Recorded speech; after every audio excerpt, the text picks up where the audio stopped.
히브리서 5장 1절에서 10절 말씀. 대제사장마다 사람 가운데서 택한 자이므로 하나님께 속한 일에 사람을 위하여 예물과 속지 않은 제사를 드리게 하나니, 그가 무식하고 미혹된 자를 능히 용납할 수 있는 것은 자기도 연약에 휩싸여 있음이라.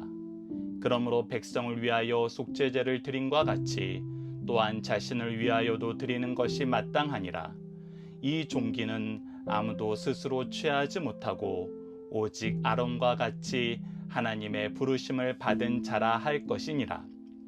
또한 이와 같이 그리스도께서 대제사장이 되심도 스스로 영광을 취하심이 아니요 오직 말씀하신 이가 그에게 이르시되 너는 내 아들이니 내가 오늘 너를 낳았다 하셨고, 또한 이와 같이 다른 데서 말씀하신 내가 영원히 멜기세덱의 반차를 따르는 제사장이라 하셨으니, 그는 육체에 계실 때에 자기를 죽음에서 능히 구원하실 이에게 심한 통곡과 눈물로 간구와 소원을 올렸고 그의 경건하심으로 말미암아 들으심을 얻었느니라.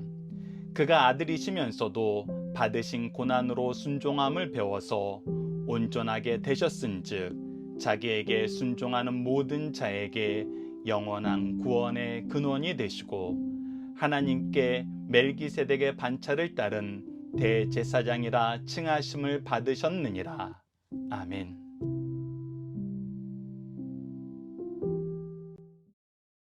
안녕하세요. 승리한 항상 가족 여러분, 그리고 강성성경 연구원 여러분, 오늘이 히브리서 11번째 시간으로 히브리서 5장 1절에서 10절 말씀을 우리의 대제사장 되시는 예수님을 바라보자 라는 제목으로 함께 말씀을 나누도록 하겠습니다.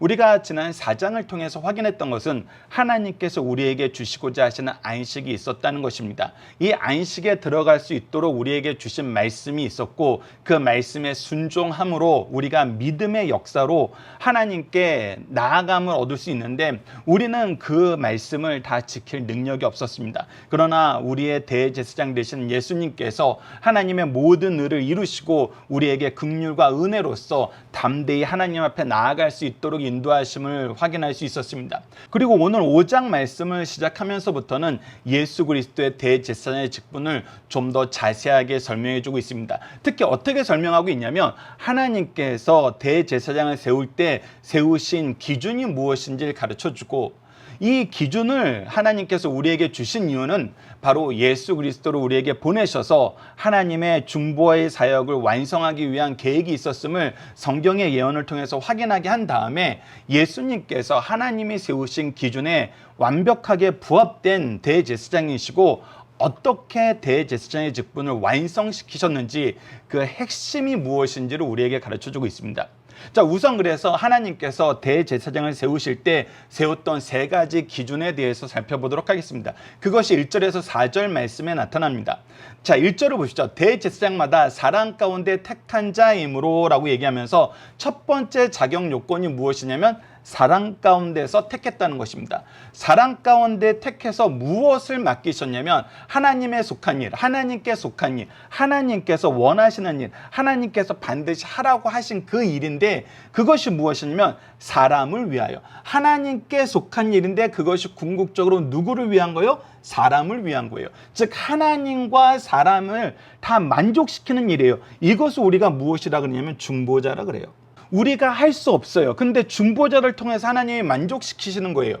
그래서 하나님과 사람 사이에 하나님의 모든 뜻을 사람을 위하여 만족시키는 이 중보자의 역할로 바로 이 대제사장을 세운 거예요.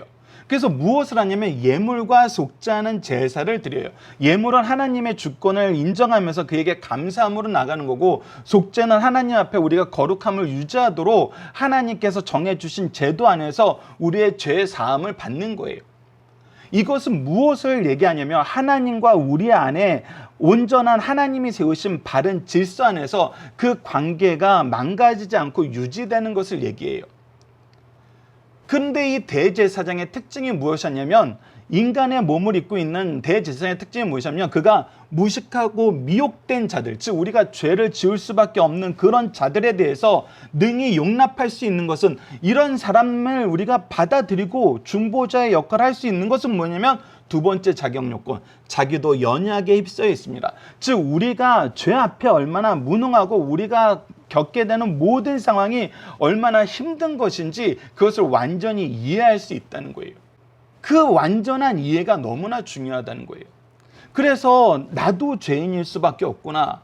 죄를 내가 이겨낼 수 없구나. 이걸 알기 때문에 인간의 대제사장은 무엇을 하냐면 3절처럼 이러므로 백성을 위하여 속죄를 드린과 같이 또한 자신을 위해서 드리는 것이 마땅하니라. 내 연약함 안에 내가 죄 안에서 이 육체의 연약함을 알기 때문에 그리고 나도 죄인일 수밖에 없기 때문에 육체의 대제사장은 하나님과 사람 사이의 중보의 역할을 하지만 그 전에 먼저 무엇을 해야 되냐면 자기 죄에 대한 속죄 회개도 제사도 반드시 드렸어야 됐어요. 그래서 더 중요한 건 무엇이냐면 내가 스스로 대제사장이 될 수 없다는 거예요. 내가 스스로 자격이 있다고 얘기할 수 없다는 거예요. 그래서 이 대제사장은 어떻게 세워졌어요? 4절에 나타납니다. 이 종기는 아무도 스스로 취하지 못하고 오직 아론과 같이 하나님의 부르심을 받은 자라야 할지니라. 즉 하나님께서 주권적으로 선택하신다는 거예요. 그래서 대제사장의 세 가지 자격 요건, 기준이 바로 이겁니다. 사랑 가운데에서 연약함을 이해하면서 하나님의 부르심을 받은 자라는 거예요. 이 세 가지 기준을 우리가 기억하면서 예수 그리스도를 볼 줄 알아야 된다는 거예요. 근데 여기서 이제 사람들이 착각하고 헷갈리는 게 뭐냐면 하나님께서 오직 아론의 반차를 따라서 아론의 자손들에게만 이 제사장의 직분을 감당하게 하셨어요. 근데 사람들이 이것이 하나님의 부르심에 포커스를 두는 게 아니라 아론의 자손이라는 데 포커스를 두는 거예요. 이것은 지금 우리가 자세히 보면 어떤 것이 드러나냐면 하나님의 부르심의 역사보다는 인간의 자격을 우리가 더 중요시 여기는 거예요. 사실은 우리는 자격을 논할 수 있는 그런 존재가 아님에도 불구하고 우리는 우리가 무엇을 하게 된다는 거, 우리가 무슨 직분을 받게 된다는 거에서 끊임없이 무엇하고 싶은 욕구가 드러나냐면 우리가 특별해라는 그런 생각을, 그런 것을 드러내고 싶은 욕구가 생겨요. 이것이 바로 죄악의 속성이거든요. 그래서 하나님께서 부르셨다는 데 포커스를 두는 것이 아니라 아론의 자손이라는 데 포커스를 둬요. 그래서 이해를 예수 그리스도의 대제사장에 대해서 이해를 못하게 되는 경우가 있어요. 근데 하나님께서 이것을 아세요, 모르세요? 우리의 연약함을 아세요. 그래서 미리 말씀해 주셨어요. 그 미리 말씀해 주신 하나님의 약속이 바로 5절과 6절에서 소개됩니다. 5절을 보면 또한 이와 같이 그리스도께서 대제사장 되심도 스스로 영광이 취하심이 아니요 스스로 내가 대제사장 될게요. 내가 스스로 이 자격, 내가 이 일을 온전히 수행하겠습니다. 그리고 스스로 드러낸 것이 아니라 오직 말씀하신 이가 그에게 이르시되 너는 내 아들이라 내가 오늘 너 낳았다 하셨고 내가 너를 낳아서 너에게 그 자격을 주시겠다는 거예요. 또한 이와 같이 다른 데서 말씀하실 때 내가 영원히 멜기세덱의 반차를 따르는 제사장이라 하셨느니라 라고 얘기하면서 하나님께서 부르셔서 선택하신 것이 핵심이라는 걸 가르쳐줘요. 그리고 이 말씀이 어디서 나타났어요? 바로 시편에서 나타났어요. 시편 2편과 시편 110편에 나타난 말씀이에요. 시편 2편 7절을 보면 내가 여호와의 명령을 전하노라 여호와께서 내게 이르시되 너는 내 아들이라 오늘 내가 너를 낳았도다 하셨고 이것이 우리에게 주시는 영원한 왕에 대한 예언서인데 이 예언서에 우리를 위한 영원한 왕이 어떻게 이 땅에 오시냐면 하나님께서 직접 보내셨다는 거예요. 하나님의 아들로 이 땅에 태어났다는 거예요. 그리고 시편 110편 4절을 보면 여호와는 맹세하고 변하지 아니하시라 이르시를 너는 멜기세덱의 서열을 따라 영원한 제사장이라. 영원한 대제사장 되심은 이 멜기세덱의 반차를 따라서 이루어짐을 우리에게 미리 가르쳐줬어요. 그래서 아론의 반차라는 것이 중요한 게 아니라 하나님께서 약속하신, 하나님께서 부르신, 하나님께서 세우심이 더 중요하다는 거예요. 그래서 이것을 너희들이 이 약속의 말씀을 기억하면서 예수님을 바라보라는 거예요. 그러면은 대제사장의 자격에 하나도 하자가 없으시다는 거예요. 자, 그래서 7절 말씀을 보면 그는 육체에 계실 때 그가 친히 육신의 몸을 입고 오셨어요. 성령으로 잉태하여 죄가 없는 몸으로 와셨어요. 우리가 지난 시간에도 확인했던 것처럼 그는 연약하나 죄가 없으신 분이었어요. 우리가 4장 15절에서 얘기했던 것처럼 우리에게 있는 대제사장은 우리의 연약함을 동정하지 못하시리가 아니요 모든 일에 우리와 똑같이 시험을 받으시되 죄는 없으신 분이다 라고 얘기하면서 우리가 가지고 있는 모든 연약함은 경험했지만 죄가 없이 성령으로 잉태해서 태어나신 이 분께서 하나님의 모든 의를 완성하심으로써 죄가 없는 인생을 사셨어요. 하지만 육체를 입고 오신 것은 마찬가지예요. 그리고 자기의 죽음을 능히 구원하시는 이에게 심한 통곡과 눈물로 간구와 소원을 올렸고 우리가 가지고 있는 연약함을 다 알고 계시기 때문에 그래서 심한 통곡과 눈물로 간구의 소원을 얘기하시면서 우리를 위한 이 중보자의 역할을 능히 감당하셨다는 거예요. 그리고 그 놀라운 게 뭐냐면 이 인간의 제사장은 자기를 위해서도 제사를 드려야 될 만큼 연약하시지만 이 예수님은 어떤 분이냐면 그의 경건하심으로 말미암아 들으심을 얻었나니 즉 하나님의 모든 의를 완벽하게 이루시는 존재였다는 거예요. 이것을 통해서 우리가 볼 수 있는 것은 우리가 인간 대제사장, 인간으로서 대제사장의 직분을 받은 그 존재들보다 아론의 반차를 따른 대제사장들보다 예수님은 어떠셨다? 훨씬 더 경건하게 이 대제사장 직분을 온전히 수행하셨다. 근데 이 수행하신 거의 핵심이 무엇이었냐는 거예요. 이 수행의 핵심, 예수님께서 우리에게 보여주시고 하나님의 뜻을 이룬 핵심, 그것이 바로 8절과 9절에 나타납니다. 그가 아들이시면서도 받으신 고난, 이 받으신 건 하나님께서 징계하신 거예요. 저주하신 거예요. 우리의 저주를 대신 입히신 거예요. 근데 이 저주에 무엇 하셨어요? 순종하셨어요. 자, 이게 엄청난 큰 차이입니다. 우리가 지난 시간에 4장을 통해서 확인했던 것처럼 하나님께서 말씀을 주셔서 하나님의 의에 복종하라 하라는 거예요. 즉 좋은 일에 복종하라는 거래. 너 잘 되는 일에, 너에게 복 주는 일에, 너에게 하나님의 은총과 안식을 주는 일에 이렇게 하면 된다라고 얘기하면서 철저하게 복 받는 일에 순종하라 그랬는데 인간은 어떻게 했어요? 그거에도 순종하지 못했어요. 우리가 자녀나 우리의 후배들이나 제자들을 양육할 때 정말 잘 되는 거, 그들에게 너무나 좋은 거, 그거 열심히 하라 그랬을 때 아이들이 순종하지 않고 따르지 않는 거 보면은 너희들 그러다 나중에 후회한다. 이거 정말 좋은 것인데 왜 이것을 모르니? 이거 정말 중요한 것인데 이것이 우선순위가 돼야 되는데 너희들 이거 순종하지 않을 뿐만 아니라 왜 힘써 거역하니? 우리 이렇게 안타까워하는 마음이 얼마나 많아요. 근데 예수님은 뭐예요? 예수님은 너 다 잘 되라고 얘기하시면 그 말씀에 순종하시는 것뿐만 아니라 네가 그렇게 열심히 순종해서 그 하나님의 모든 의를 이루고 너는 저들을 대신해서 저주를 받아야 된다. 저들을 대신해서 저주받기 위해서 하나님의 모든 의를 이루는 의의 순종과 하나님의 저주의 명령의 순종, 이 두 가지 순종을 다 이루신 거예요. 그리고 어떻게 됐어요? 그 순종함이 어떻게 됐어요? 9절, 온전하게 되셨은즉 자기에게 순종하는 모든 자에게 영원한 구원의 근원이 되시고. 그래서 예수님께서 우리에게 보여주신 것은 우리 인간이 마땅히 해야 될 순종과 우리 인간으로서는 도저히 할 수 없는 순종을 다 이루시면서 우리에게 무엇을 가르쳐 줬어요? 순종의 길을 가르쳐 줬어요. 그래서 순종하는 자에게 이 구원의 은총을 주시는 구원의 근원이 되셨어요.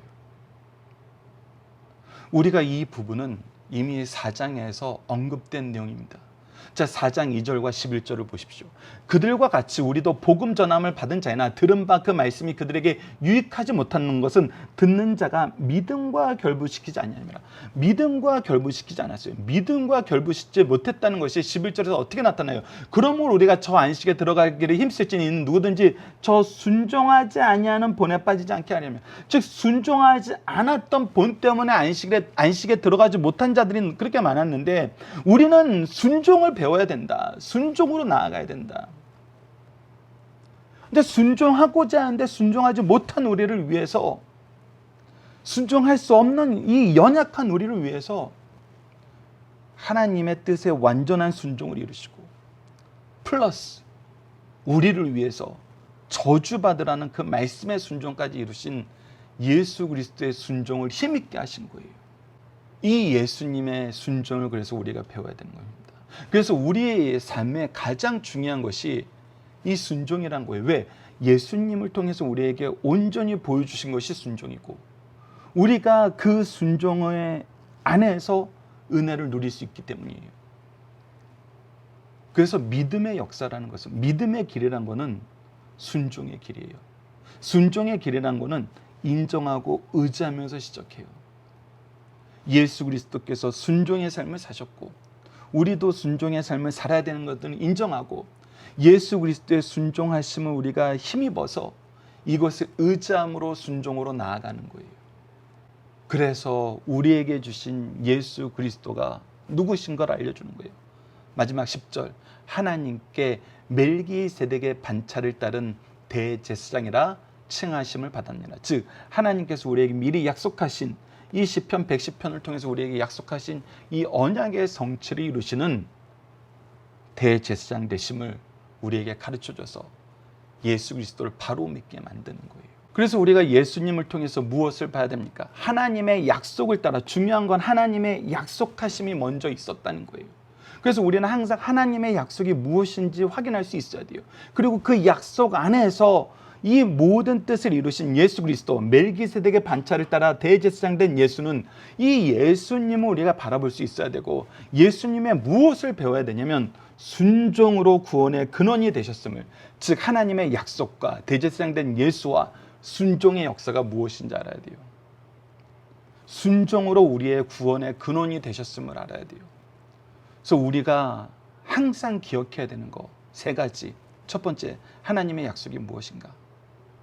우리를 위해서 오신 예수 그리스도가 누구신가? 예수 그리스도를 통해서 나타난 이 순종의 역사가 무엇인가? 이 세 가지를 우리는 항상 기억하면서 순종하는 삶을 살아야 된다는 것입니다. 오늘 본문의 중심 사상은 5장 첫 시간이기 때문에 우선 서론적인 내용을 보도록 하겠습니다. 5장의 주요 내용은 그리스도의 제사장적 사역을 말하기 전에 아론의 반차를 따라 제사장된 구약의 제사장에 대해서 말하고 있습니다. 그런 후에 예수께서 구약의 제사장직에 대한 자격이 역시 충분하다는 논리적 단계를 밟아가려고 합니다. 내용은 다음과 같습니다. 먼저 히브리서 5장 1절의 사전은 구약의 제사장의 자격을 말하고 있습니다.